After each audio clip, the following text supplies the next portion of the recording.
Hey guys, I'm going to do a review of the North Face Basecamp Rolling Thunder 22-inch carry-on luggage. Just got it in the mail a couple hours ago. I'm super excited to check this thing out with everyone. First impression of the bag, super well built. The material is real thick. The zippers look really durable and the handles. And love the color scheme, the red with the red wheels and the black fabric and the red handle. So let's start at the handle. This thing is pretty long, which I love because my old luggage was shorter, and every time I was dragging it behind me at the airport, I'd keep hitting it with the back of my feet. So this thing's a little further out, and I don't see that happening. And the buttons are on either side of the handle, so if you're right or left-handed, you can hit this thing up or down. The mechanism seems really strong, like it'll stand the test of time.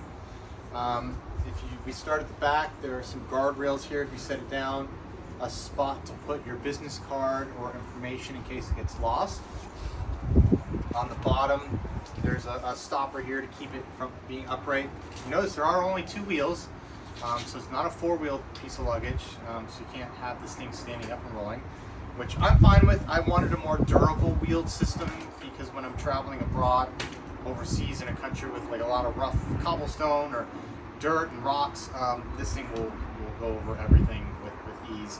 Also, the bearings are like a rollerblade bearing, so these are super durable, and the housing that it's in is really hard plastic. On either side of the bag, there are carry handles, and at the top, there are little holes to put, straps to put carabiners, or I have a JBL speaker, a clip-on speaker, I can put it through here. Also right here, you can pop some carabiners on that side.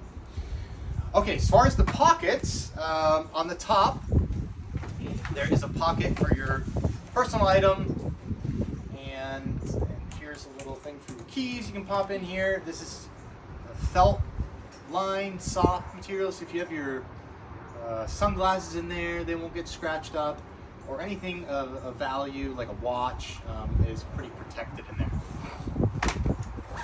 The next pocket, I'm going to open up the zipper. You can see these little things to open the zipper, make it super convenient, easy to open. There is a pocket inside here. You can store some things like charging cables. Now, this, according to the North Face, is considered a laptop pocket. I don't know if I put my laptop in here. There's no padding, and if it fell, your laptop's gonna go boom, unless you had it in its own laptop sleeve. But that's the size of it is meant for really any size laptop or your tablet. But I would definitely recommend putting it in a case of its own so it doesn't get broken, because this isn't padded. So those are the only two kind of exterior pockets. And then the interior, where all of your clothes go,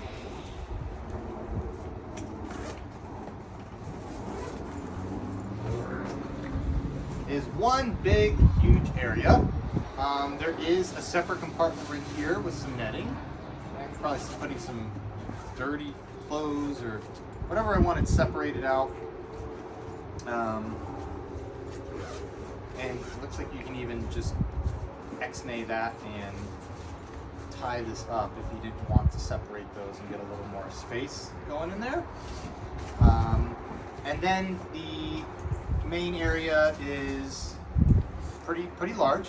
I don't mind that it doesn't have separate compartments. I usually just roll all my stuff up and put it in here and smash it down. I was looking at videos of this bag, and I guess this is the new iteration, and it has, people complain that there wasn't a compression strap to squeeze your clothes down. Now it has one, and it's not just a strap, it's a kind of a big piece of material with straps on it, so it will really compress all of it down all at once. And on here is another pocket, so if you don't want to carry a dog bag, you want to put your toiletries in there, great place to put them in.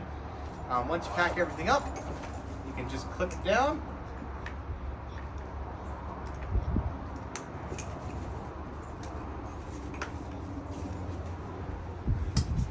And pull these tight, and really compress all your clothes down and probably even put some more stuff on top.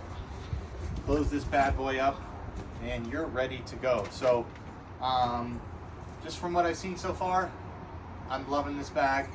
Let's talk about price. I think it's $300 online, which, you know, for any decent bag, one of your higher end Samsonites, you're gonna be paying around that much. I don't like paying full price. Just to let you know how much I got it for, I looked online and I found Sun and Ski Sports. And you can see right here the price is $179, shipped to me for free. And if you sign up with them for their mailing club or mailing list, I got $25 off I think a $100 purchase. So I paid like $163 with tax out the door, shipped to my house. So great deal. Super happy with this bag, and I hope you have enjoyed this review. Thank you.